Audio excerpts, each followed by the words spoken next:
Hello everyone and welcome back to the practical series. Our today's topic is pharmacodynamic. Okay, in this practical we are going to study the DRC, that is dose response curve, which include the GDRC and LDRC, that is graded dose response curve and log dose response curves. Also we are going to see some exercise related to drug antagonism.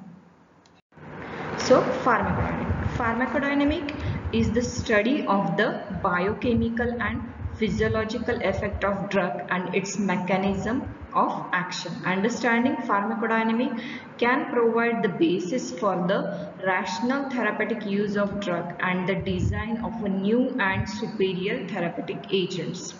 Many adverse effects of drug and drug toxicity can be anticipated by understanding a drug mechanism of action, its pharmacokinetic and its interaction with other drugs. Thus, both the pharmacodynamic property of a drug and its pharmacokinetic contributes to safe and successful therapy. In this practical, we set out some general principles underlying the interaction of drug with living system. First is receptor. Receptor, the term drug receptor or drug target denotes the cellular, macromolecular or macromolecular complex with which the drug interacts to elicit a cellular response, that is a change in cell function. Okay, receptor, the term drug receptor or drug target denotes the cellular macromolecule or macromolecular complex, okay, with which the drug interacts to elicit a cellular response, that is a change in cell function. Next is ligand. Ligand, any molecule which attaches selectively to particularly receptor or site. Okay, ligand, it is any molecule which attaches selectively to particular receptor or site. It indicates affinity or ability to bind without regarding to functional changes. Drug receptor interaction can be characterized by the following parameter. Okay, so the first parameter is selectivity, which requires a high degree of complementary correlation between the drug and receptor. Okay, it requires a correlation between drug and the receptor. Next is affinity. Affinity, ability of a drug to occupy the receptor. Okay, intrinsic activity or efficacy, it is the ability of a drug to elicit a pharmacological response after activity or interacting with the receptor. Okay, intrinsic activity, it is ability of a drug to elicit a pharmacological response after interacting with the receptor. Okay, potency depends in part on the affinity of a receptor for binding the drug and in part on the efficacy with which drug receptor interaction is coupled to response.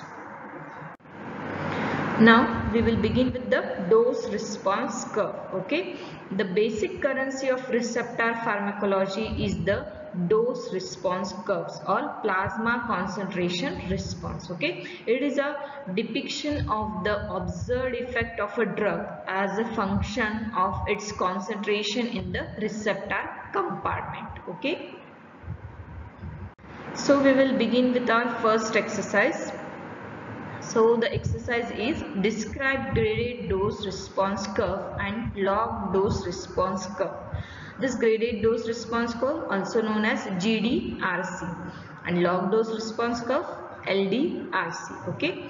The graded dose response curves are obtained by administering increasing doses of a drug to a single subject or to an isolated tissue. Okay, the graded dose response curves are obtained by administering increasing doses of a drug to a single subject or to an isolated tissue. When the doses are plotted on abscissa against the percent response, see here the doses are plotted over here against the percent response. It will be noted that as the dose is increased, see here dose is increased, as the doses increase, the magnitude of response also increases. Okay, as we go on increasing the dose, the magnitude of response, it also increases until a stage comes when a further increase in the dose elicit no further increase in the effect. So see here, as we go on increasing the dose further, there is no further increase in the response, and the response at this stage is called the maximal response, MR, and also it can be known as a ceiling response, while the corresponding dose is called the maximal dose or ceiling dose. The graphical representation of such simple graded dose response curves takes the form of a hyperbola. Okay, all of you got this? So this is a graded dose response curve. Okay. Next is log dose response curve, known as LDRC. Okay, this is a graph showing log dose response curve. Log dose response curve. In log dose response curve, one can have a wide range of dose on a smaller and single graph paper. Okay, in log dose response curve, one can have a wide range of dose on a smaller and a single graph paper. Furthermore, the hyperbolic simple graded dose response curve now get compressed and takes the shape of a sigmoid curve. See here, it is a sigmoid curve or S-shaped curve, and in GDRC it was a hyperbolic, okay, in which the middle portion of a curve is almost a straight line. See over here, the middle portion, it is almost a straight line. The topmost portion of the curve represents the maximal response, while the lowermost portion depicts that these doses are almost ineffective. Okay, the effect of increasing doses of histamine causing muscle contraction of a guinea pig ileum, an example where such log dose response relationship could be obtained. Okay. Next is exercise number 2. Write advantages of LDRC over GDRC, that is graded dose response curve. Okay, advantages are a wide range of drug doses can be easily displayed on the graph. Okay, on LDRC we can have a wide range of drug doses which can be easily displayed on the graph. Comparison between agonist and antagonist becomes easier. The LDRC also helps to differentiate between the relative potency and the relative efficacy of a drug. So our next exercise is exercise number 3. Okay, how can we conclude about potency and efficacy of a drug from LDRC? Okay, so first we will see the definition of potency and efficacy, and then we will conclude about the potency and efficacy on the LDRC curve. Okay, potency means the dose of the drug. Okay, potency means the dose of a drug required to produce a standard effect. Okay, potency means the dose of a drug required to produce a standard effect. The closer the LDRC curve is towards the ordinate, smaller is the dose required. Okay, see here, this is the LDRC curve. Closer the LDRC curve is towards the ordinate. Okay, it is closer to the ordinate, smaller is the dose required to produce the given effect. Okay, here the dose required for this curve A is less than drug B. Okay, drug B is requiring more dose as compared to A, so drug A is more potent than drug B. Okay, next is efficacy. Efficacy on the other hand denotes the maximal response as reflected by the height of the LDRC curve on its ordinate. It is reflected by its height. Efficacy is reflected by its height. So here drug B and C is having more height, so they are more efficacious than drug A. Okay. See here, drug A is more potent than B or C, but it is less efficacious. Okay, drug A, it is more potent than B and C, but it is less efficacious. The drug B is less potent but more efficacious than A, while more potent and equally efficacious than C. See here, drug B, it is less potent than A, okay, but more efficacious than A. It is having more efficacy than A, okay. Similarly, the drug C is less potent but more efficacious than A, while less potent but equally efficacious to B, okay. Next exercise is exercise number 4. Observe the following LDRCs of drugs A, B, C and D. See, these are the drug A, B, C and D producing similar qualitative effect, and answer the following questions. Okay. So our first question is compare graph of drug A and B and write your conclusion. See this graph A and B. Here, what do you understand? Here, drug B is less potent, okay, but equally efficacious as drug A, okay. Drug B is less potent but equally efficacious as drug A. Drug A over here is more potent, okay, as it is closer to the ordinate, okay. Next is compare graph of drug A and C and write your conclusion. Okay. See here, drug C is less potent. See, this is drug C. It is less potent and less efficacious than drug A. Okay. Drug C, it is less potent and less efficacious than drug A. Okay. Compare graph of drug D with other drugs and write here conclusion. See, this is graph D. See here, drug D is more potent than drug A, B and C. Okay, drug D, it is more potent than A, B and C, but less efficacious. Its height is less than AB, okay, but less efficacious than drug A and B and equally efficacious as drug C. So moving towards our next exercise, exercise number 5. Observe the following curve and write your comments on it, okay. So these are the two curves, curve A and curve B. We can also say drug A and drug B, okay. These are the antihypertensive drugs given over here. In the figure, a steep slope indicates that a moderate increase in a dose will markedly increase the response. Okay, see, this is a steep slope which indicates that a moderate increase in a dose will markedly increase the response. Okay, so here the response is markedly increased. Dose needs individualization. Okay. While a flat one implies that little increase in a response will occur over a wide dose range. Okay. So here, as we go on increasing the dose, there will be a little response. Okay. Drug A has a steep slope while drug B has a flat dose response curve of antihypertensive effect.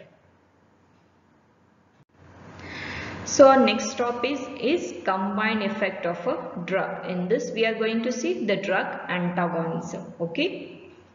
When two or more drugs are given simultaneously or in quick succession, they may be either indifferent to each other or exhibit synergism or antagonism. Okay.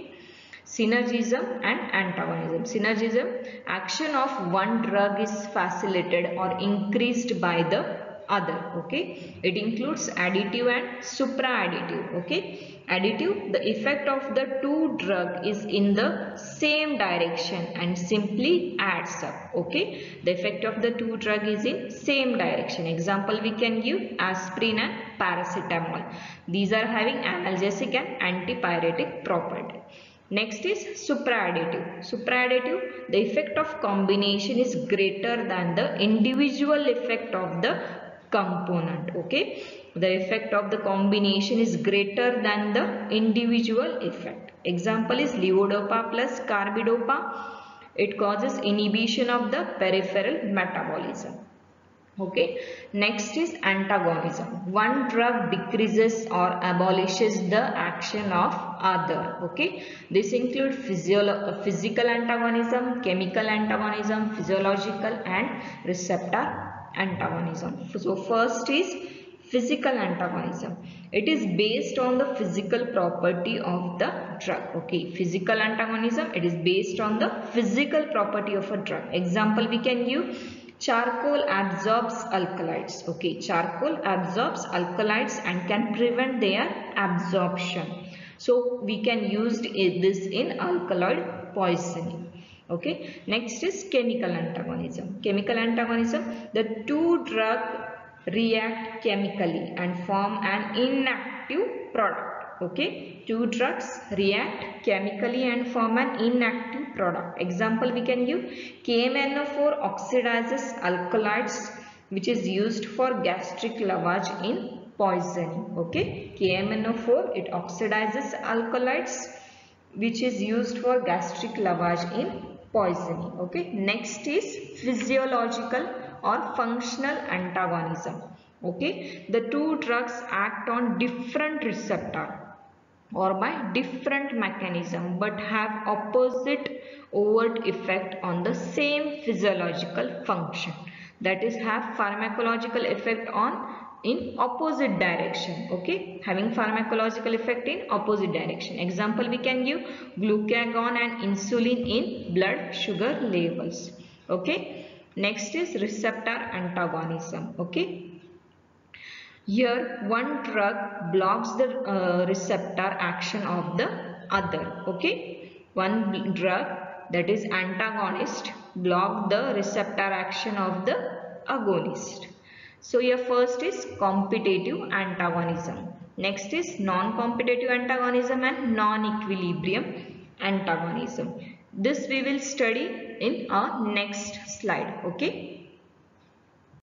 So our exercise is: observe the curves shown in the following figure and answer the questions. So the first question is: which type of antagonism is seen in this graph? Okay, see here, this is a graph. Here responses is given. Here log doses are plotted. A means the agonist and B means the antagonist. Okay, so the answer here is a competitive antagonism, also known as equilibrium type. Okay, here the log dose response curve. Okay, see the log dose response curve of agonist is shifted towards the right. Okay, here the log dose response curve of agonist is shifted towards the right. Here the antagonist is chemically similar to the agonist. Okay, in competitive antagonism what happens? The antagonist is chemically similar to the agonist, competes with it and binds to the same site of agonist molecule. Okay, the antagonist has affinity but it has no intrinsic activity.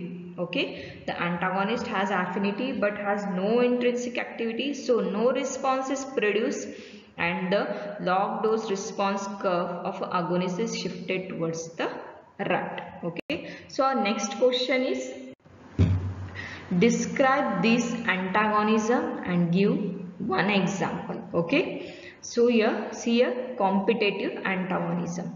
The antagonist is chemically similar to the agonist, competes with it and binds to the same site to the exclusion of the agonist molecule. Okay, because the antagonist has affinity but no intrinsic activity, no response is produced and the log dose response curve of the agonist is shifted to the right. Okay, so this is a competitive antagonism. Examples are atropine. Atropine is a reversibly competitive antagonist of acetylcholine or bethanical at various muscarinic receptors. Next is naloxone is a similar antagonist, that is competitive antagonist of morphine at different opioid receptors. Okay. So our next question is describe characteristic features of this graph which indicate this type of antagonism. Okay, in this type of antagonism, that is competitive antagonism, the log dose response curve of an agonist is shifted towards the right. Since antagonist binding is reversible and depends on the relative concentration of the agonist and antagonist molecule, higher concentration of agonist progressively overcomes the block. Okay, if we increase the concentration of agonist, we can overcome the block. A parallel shift of the agonist dose response curve with no suppression of maximal response is obtained. Okay, the extent of shift is depend on the affinity and concentration of the agonist. Okay. So our next slide is exercise number 7. Observe the curves shown in following figure and answers the question. So our first question is, which type of antagonism is seen in this graph? So this is a non-competitive antagonism. Okay. See here, in this type of antagonism, increasing concentration of antagonist progressively flattens the agonist dose response curve. See, these are flattened. Okay. In a competitive antagonism, we have seen that it is shifted towards the right side. Okay, but here in non-competitive antagonism, as we go on increasing the concentration of antagonist, we have a flattened dose response curves. These are the flattened dose response curve. Okay, A is the agonist and C is the non-competitive antagonist. Describe this antagonism. Give one example. Okay.